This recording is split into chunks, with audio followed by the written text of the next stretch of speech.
Saudações investidores, bem-vindos a Investidor Moderno. Eu sou Pablo Granier, trader e analista de criptoativos. Hoje retorno aqui com o Bitcoin a 9.184 dólares. Meu objetivo hoje vai ser fazer uma atualização técnica e de sentimento do preço. Para isso, vamos analisar o Bitcoin em diferentes tempos gráficos, além de buscar os nossos indicadores de sentimento.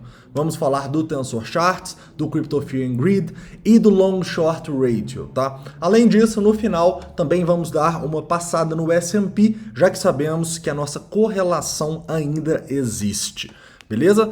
Vou começar aqui no diário para fazer uma análise do Bitcoin na BitMEX. Investidores, o diário, ele é o único tempo gráfico que me deixa um pouco mais otimista com o Bitcoin. E por quê? Porque a gente ainda está numa tendência de alta no diário, tá?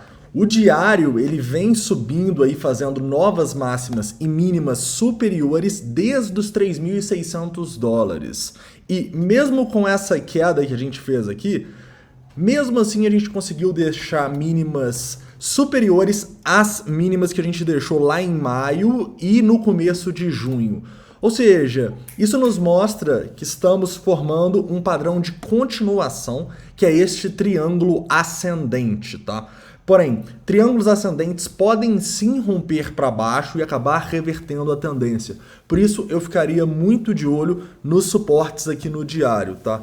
O primeiro suporte, indiscutivelmente, é a região aqui dessa linha de tendência do triângulo e que também está na nossa média exponencial de 72 períodos nos 9.000 dólares. Inclusive já testamos a região 2 vezes, né?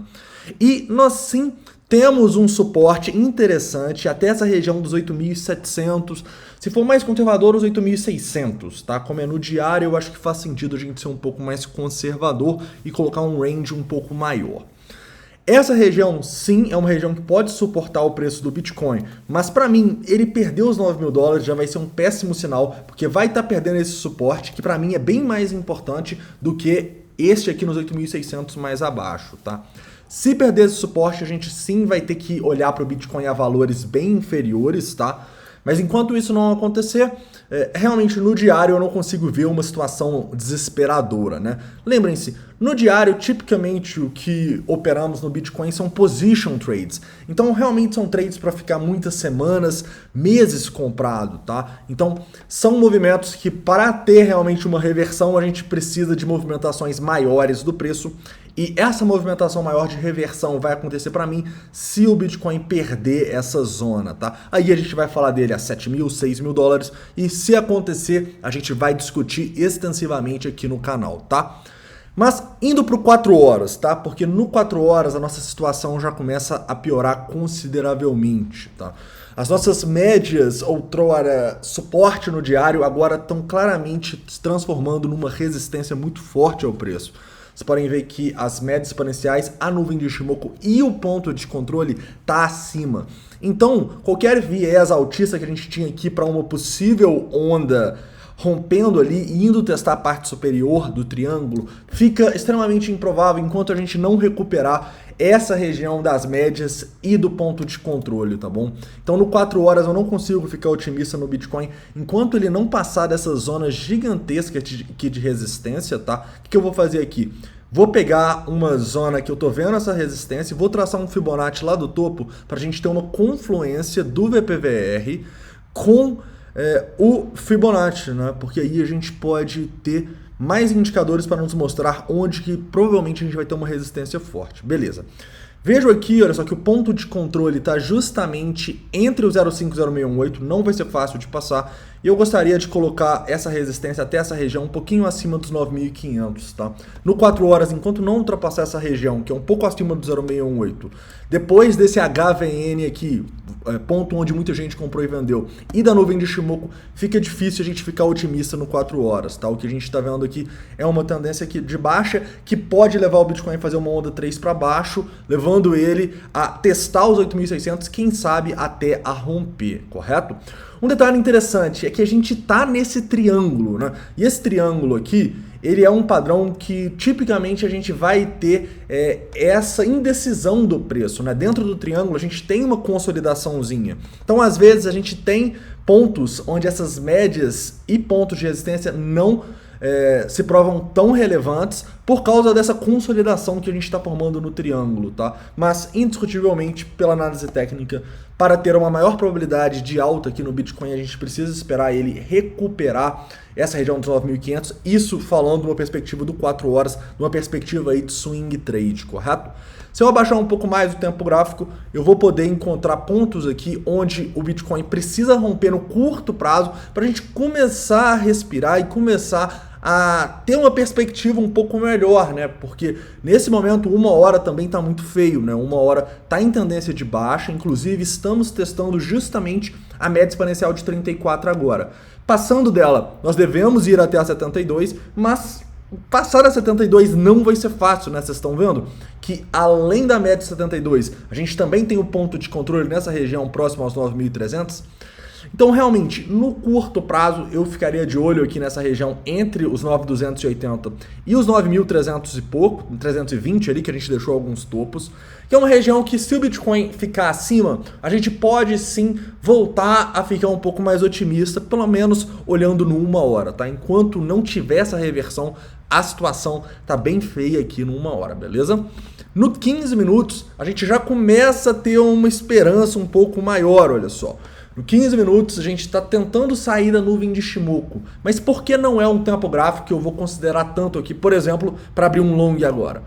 Primeiramente, porque a gente tem muita resistência acima que eu acabei de mostrar para vocês, né?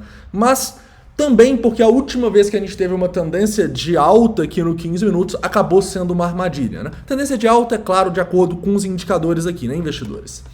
E se acontecer de novo aqui, também vai ter uma boa probabilidade de ser uma armadilha, né? Já que no 15 minutos nossos indicadores não estão funcionando tão bem, mas no 1 hora eles estão, né? Olha só, zona de resistência, a gente está indo testar de novo, vamos ver o que vai acontecer a partir daqui, correto? Então, investidores, a partir da análise técnica é isso que eu vejo, tá? Eu ainda vejo agentes suportes importantes no diário, mas tempos gráficos menores estão empurrando o Bitcoin para baixo. Então a gente precisa demonstrar força, precisa recuperar essas zonas aí dos 9.300, 9.400 para voltar a realmente ter uma confluência dos tempos gráficos para alta. Isso não é visto no momento, tá? Já falando um pouco aqui do sentimento, a gente pode analisar alguns indicadores. O primeiro, o Tensor Charts avançado.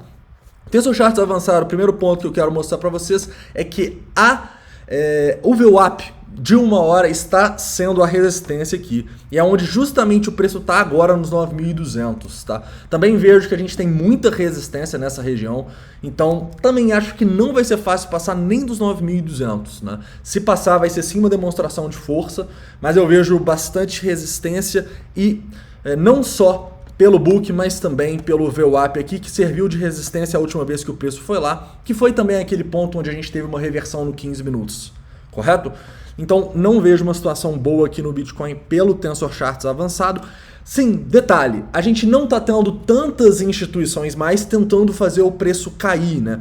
Vocês lembram quando a gente estava aqui nessa região dos 9.200 e eu falei, se aparecerem muitas instituições tentando fazer o preço cair, nós devemos fazer novas mínimas? Olha só o que apareceu bem aqui em cima, muita instituição não deixando o preço ultrapassar os 9.300 e a gente foi testar os 9.000, né? Já a zona de suporte no diário. Nesse momento eu não vejo tantas instituições assim, o que pode ser algo positivo, mas a gente vê claramente uma predominância aqui das ordens vendedoras em discrepância com as ordens compradoras que não estão tão positivas, né? É só olhar o MDM aqui. Então isso não é um sinal muito bom, é um sinal que os 9.200 é sim uma resistência, correto? Continuando, falando agora de alguns indicadores que podem demonstrar para a gente uma possível acumulação, tá? O primeiro é o Crypto Fear and Greed Index, que está em 40. Quando está em 40 é um sinal de que todo mundo está com medo e é um sinal que tipicamente as instituições, e por causa disso nós devemos tentar acumular. Claro que a gente nunca deve usar esse indicador sozinho, né? A gente deve ter uma confluência dele, não só com outros indicadores de sentimento, mas também com análise técnica.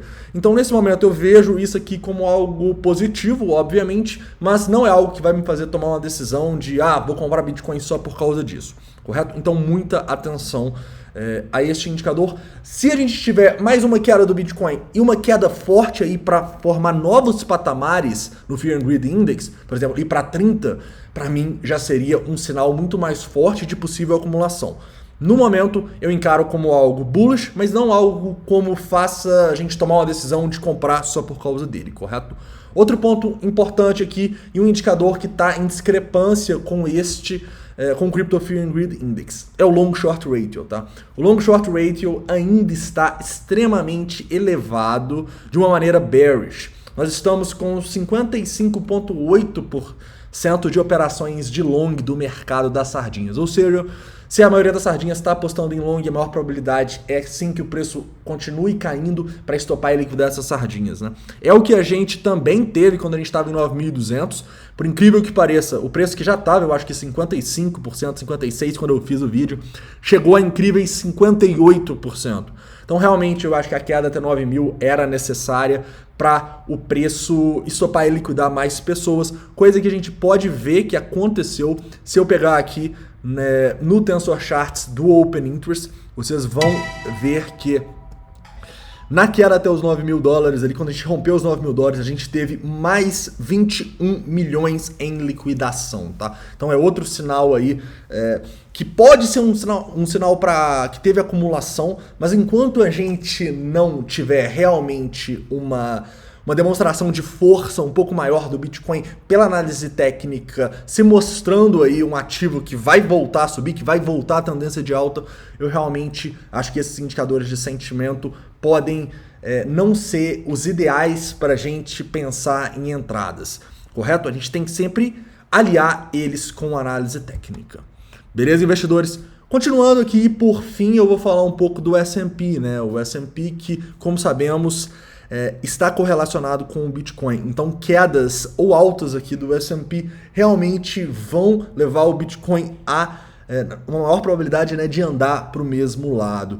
E o S&P, nós sabemos que nós estamos numa situação um pouco irracional, né? A gente está com recorde de desemprego nos Estados Unidos, a gente está com uma das piores crises econômicas da história por causa do coronavírus, e a gente vê as ações subindo, a gente viu esses dias a Nasdaq entrando no all-time high, então é realmente uma irracionalidade muito grande.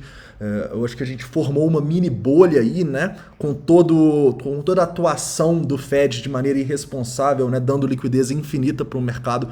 Então, fundamentalmente, eu estou bem bearish assim, pro mercado de ações, e isso pode impactar o Bitcoin claramente, né, e diretamente. Então eu realmente ficaria de olho aqui no S&P, não só fundamentalmente, mas pela análise técnica, porque nesse momento a gente também perde um fundo importante, tá? A gente está tentando perder os 3.000 pontos aqui, e o próximo suporte é aqui nessa região dos 2.950.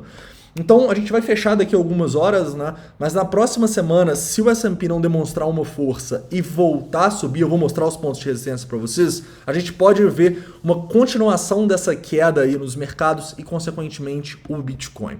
Se eu for numa hora aqui, vocês vão enxergar que o antigo ponto de suporte, né, nos 3.080, ele se transformou num ponto de resistência. Isso é péssimo, tá? A gente precisa ver o S&P ultrapassando essa região dos 3.080 até os 3.150, né? Essa região de suporte agora é resistência. E assim, eu não estou muito otimista com o S&P, mesmo a gente estando formando um padrãozinho de continuação aqui. É um padrão um pouco ambíguo, né? Porque a gente vinha também de uma tendência de baixa aqui. Então eu realmente não estou otimista com o S&P, nem tecnicamente, nem fundamentalmente. Eu realmente acho que é um momento de muita cautela aí, não só para operar o Bitcoin, mas para operar todos os ativos de risco, tá bom? Obviamente que nós vamos atualizar vocês diariamente aqui a análise técnica e de sentimento do Bitcoin, porque apesar da gente estar correlacionado com o S&P, o Bitcoin muitas vezes tem vida própria, né? E muitas vezes faz movimentos que o S&P não faz, né? A gente tá com essa correlação, mas é algo temporário, né? E isso não se repetiu na história do Bitcoin tanto igual está agora, tá? É um momento de maior correlação da história. Então, eventualmente, o Bitcoin vai parar de se correlacionar com o S&P, principalmente quando essa crise, e talvez até essa bolha passar, né? E por isso a gente vai continuar analisando aqui ele da mesma maneira, correto? Então é isso, espero que vocês tenham gostado dessa análise. Não esquece de deixar o like, se inscrever caso não seja inscrito e deixar todas as dúvidas, críticas, sugestões nos comentários. É isso, um forte abraço.